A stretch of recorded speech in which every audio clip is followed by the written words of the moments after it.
Welcome to the Stone Soup Recovery Podcast.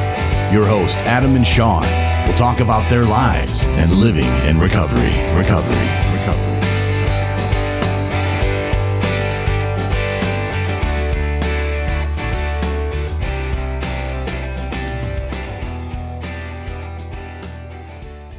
Hello and welcome to Stone Soup Recovery Podcast. My name is Adam. And I'm Sean. On tonight's podcast, we're going to be talking to James.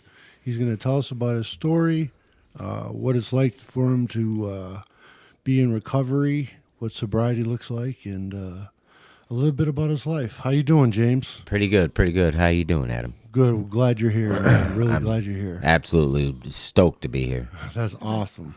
So I guess we should begin by talking about your 6 months sober. Yeah.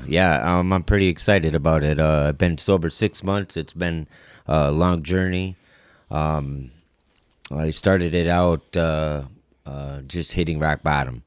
I had enough is enough, and I love the journey. I'm going to tell you that right now. It's been pretty nice. Yeah. And what is your drug of choice? My drug of choice is meth. Meth. Yes. And you've been sober, we're going to say again, 6 months. 6 months, rocking. That's huge, bro. It is. It feels like, sometimes it feels like I've been sober longer. Sometimes it feels like it's just yesterday, but... Yeah. 6 months seems like such a milestone. It is. That's great. Yeah. It's ginormous. It's big. Yep. Congratulations. And you should be very proud. Thank you. I am. I'm shooting for the year. That's right. One day at a time. Yep.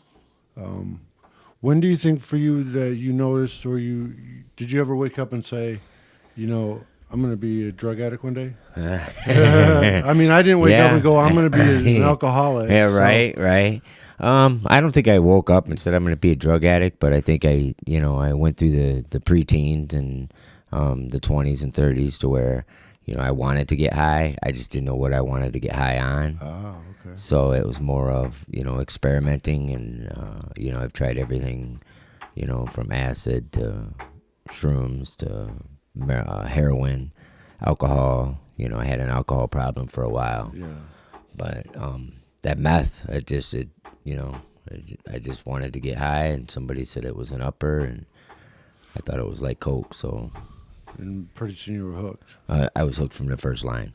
Yeah. Yeah, from the first line, it was the worst. I think about it like yesterday. Yeah. It was the worst decision that I ever made. Tell me about it. Well, I was sitting in I had just gotten out of prison from doing 5 years, and I was sitting with a buddy, and I had been 6 months sober at that. Well, about 5 months sober, other than weed and alcohol, and I didn't want to do heroin no more. I knew that. I knew that was just the drug that I'd went to prison for, and it was just not my cup of tea. So, but yeah, he just offered it to me, and he says, "Hey, man," and I was having a shitty day. I was just having one of those, shitty days, toxic relationship, and I said, "Hell yeah, fuck it." Try it out. Yeah, let's try it. And the devil got the hook from that point forward. What was your daily life look like? At that point, my daily life was I was working. I had a good job. I had 2 jobs at the time, I think, and I had all my friends, and everything was kind of like just a regular old 9-to-5 job. But once I started that meth, it went straight downhill. It was about chasing that next line. What happened to your friends? Were they still there? Well, my so-called friends were, but back then, it's all so-called friends. You know how that is. I do. What's the biggest part in your recovery what's the biggest change that you can see in yourself? I think the biggest change in myself would have to be loving myself. Okay. Forgiving myself and loving myself, because that's the key factor. I had my sponsor, one of my sponsors, he told me, he says, James, you deserve it. You deserve to live a life. You deserve to be loved and have, good things in your life. And he says, and you deserve to love yourself. You just have to be ready to make that choice and that step. This is a hard thing to do. It is a very hard thing to do. I mean, shit, we punish ourselves. We do too. Yeah, we beat ourselves up, and You know, that's just always the excuse for us to go back into that addiction is, you know, I'm not worthy. Yeah. How old were you when you very first started using? Do you think? I would have Like- to say, if for started using, I'd have to say alcohol, which would be, I think I was like 18 or 19 Right. when I really started using it. Okay. So, but it just went from there. I was an alcoholic for many years, and then I dibble-dabbled and tried different things, and, you know, Dibble dabbled. dibble-dabble, Yeah. you know, Dibble wibble-wabble. dabbled. Wibble wobble. Well, I know for me, probably the hardest thing in recovery is to look at myself in the mirror and be honest. Not whether it's being honest with Sean or anybody else in my life, or it starts with being honest, and it sounds like that's what you did for yourself. Mm-hmm. You had to get honest. You had to get real with yourself, Mm-hmm. and take some advice. Yeah. Sounds like. Well, I think, you know, be real. That's a good word. Because we can be honest with ourselves, but we can be honest with ourselves to a point. Right. And then we start lying to ourselves Yeah. in order to keep covering up that addiction and keep covering up that those, you know, depression and, you know. So, And we believe the lie that we tell oh ourselves. yeah, we build on them. Yeah. You know, to me, I was the king of the world, and I ran Alpina, and Yeah. you know, which really I didn't run shit. Yeah. So It's understandable for people in like very, very early in recovery to look and go, I don't know how I'm going to do this or how I can possibly make this happen. Like you said, I want to reach a year. And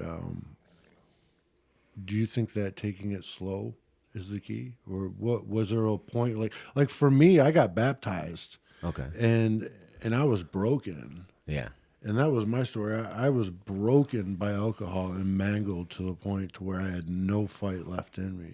And that's what it took for me. And I guess my question to you is there that one moment, that one thing where you just said, I'm broken. I don't have a damn thing left in me. Well, I think I reached that point on a few occasions. It was just about making that final step of cutting everybody out of my life. I knew I was broken and mangled. I mean, I remember sitting on railroad tracks wanting to kill myself. I remember sitting in my house just wanting to die. You know, because I just didn't think that I, you know, was worthy, and I didn't think I had anything to live for. Like, I just thought that I was an addict, and I was always going to be an addict, and I was never going to amount to anything. So I don't think there was a certain point. I think it was a multiple points of adding up. Right.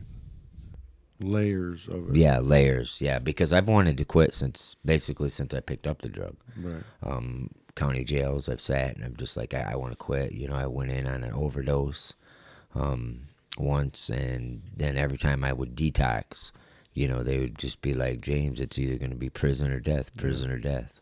You went in an overdose? Well, yeah, I went into the county jail, and my body had started to shut down. And when they tried to book me into the Alpena County Jail, I ended up overdosing and cardiac arrest. And Wow. they hit me with a Narcan, did chest compression, CPR, or whatever they did. But they brought me Right. back, you know, relatively quick. I was only out of it for, you know, maybe 30 seconds, a minute, but Right. it was long enough. Long enough. Wow. Yeah, Narcan saves a lot of lives. Mm-hmm. Absolutely. You know, it's definitely a good tool, but Did you That's- see anything from the other side? no, I just remember blackout. I wish I would have. It's an experience that I've always wanted to do, but Yeah, that would have been amazing. yeah. It happened to my grandmother. You know, my great grandmother had that, where they brought her back, and she had the near death experience where she saw the light, and it was always told down to the family. You know, so I believe that there's something on the other side. You know. Definitely, I do too. When do you think you woke up? If there was lots of things telling you that you had a problem, was there a point to where you just snapped out of it? I mean, Yeah, how did it that was- happen? How did your recovery evolve? Well, okay, so once I got to this last time, I divorced my, or I left my ex-wife and started the process of divorce. And that was the biggest step that I needed to make. That was when I had snapped out of it enough to where when I left her, I felt free. I finally felt free, like all the chains and all the the weight lifted on my shoulders, because we had a son together and we had dogs together, and and I just didn't see no way out of it.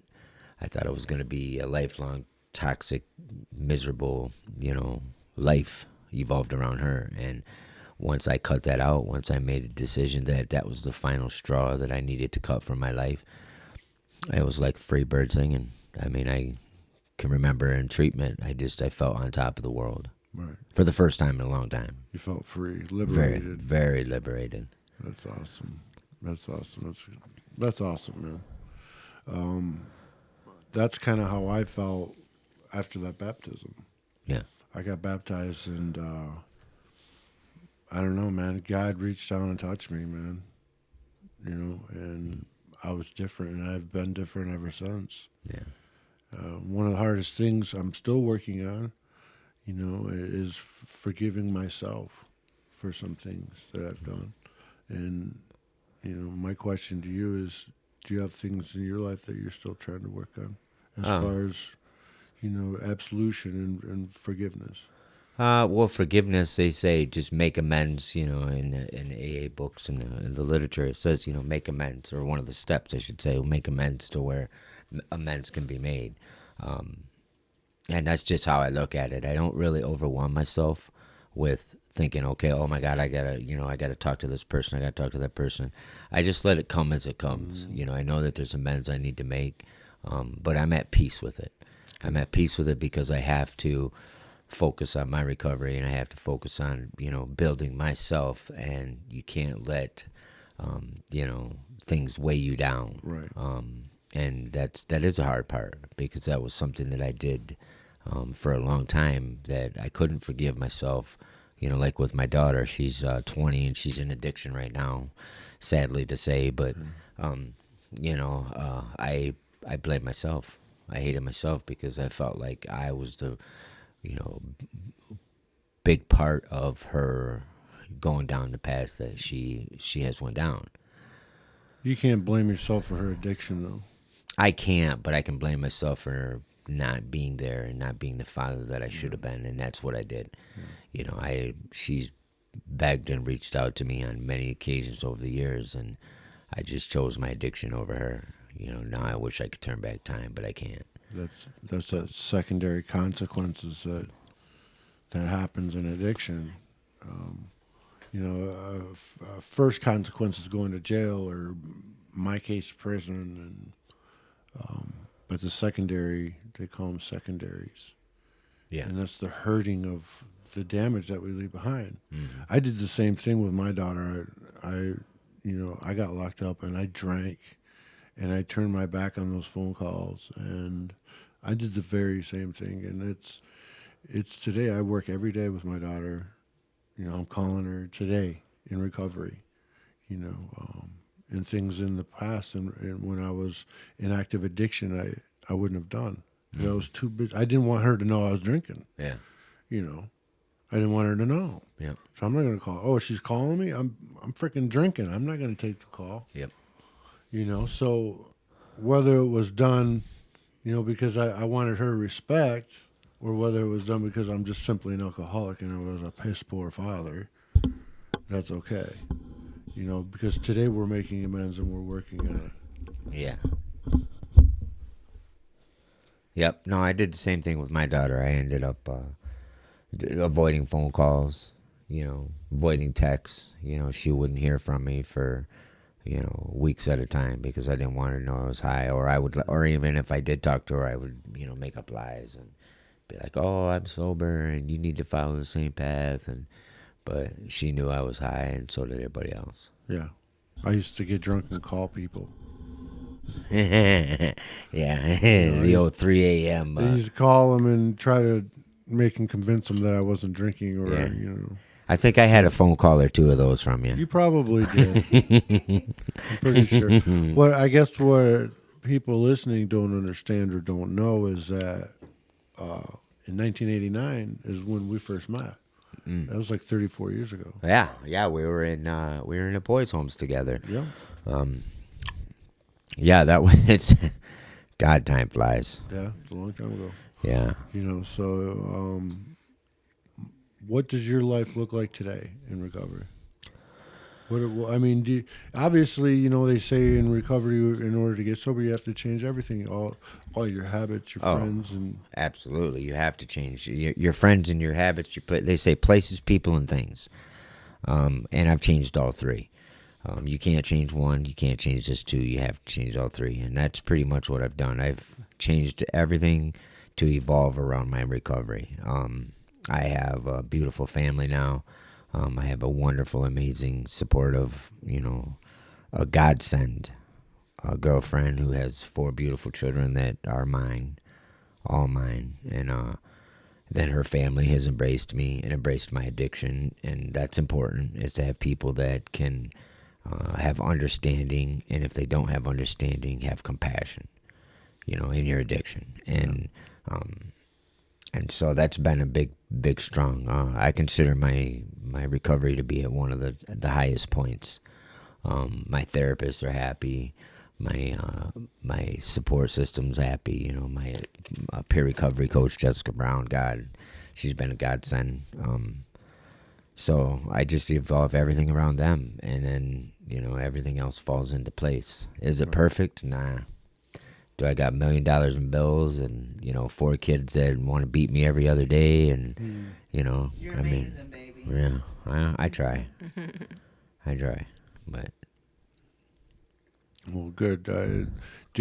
Are you going to meetings? yes, I actually go to an average of 3 to 5 meetings a week. Now, I'm only required, because I am in drug court, I'm only required to go to 3 meetings a week, but I hit 4 or 5. Okay. I'm only required to go to one one-on-one session, or 2 one-on-one sessions twice a month, but I go to 4. Because I believe that, recovery shouldn't be dictated by other people or what as I move up in the program and I graduate different phases, the reins lessen. And I don't believe that you should just follow that path. I think you should follow your own path. Yeah, I like that. Your recovery will guide itself. Exactly. Listen to your sponsors and your counselors. Yeah. But yeah, you'll get there. Yeah, well, listen to yourself, too, because you know better than anybody else if you're ready or not. Yes, you do. And I had a sponsor one time that tried to hold me off from doing the steps.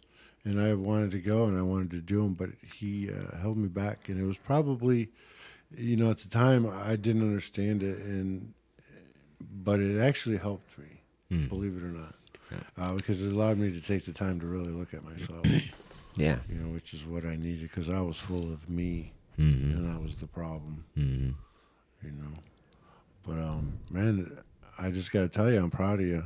And you've come a long way, and I know you've got, still things you want to accomplish in your life and things that you want to do, but man, you're headed in the right direction. Thank you. Well, I'm proud of you too, though. I mean, we've lived this journey together. Yes, we have. Yeah. We Who'd have thunk I'd be on a podcast with you? Yeah. In Gaylord, Michigan. In Gaylord, Michigan. I know they give a guy like me a microphone. I know. I don't. What does the world come to right now? It's amazing. It's amazing. Mm-hmm. But I just want to thank you for coming on and sharing your story with us and sharing your message of recovery. All right. Absolutely. Anytime. And I hope that we can do many more things together and expand this journey. I'm looking forward to it, brother. Me too. So with that, we're going to sign off. My name is Adam. And I'm Sean. And thanks for listening to Stone Soup Recovery Podcast. Bye. Thanks for listening to the Stone Soup Recovery Podcast. Feel free to contact us on social media. We'd love to hear from you.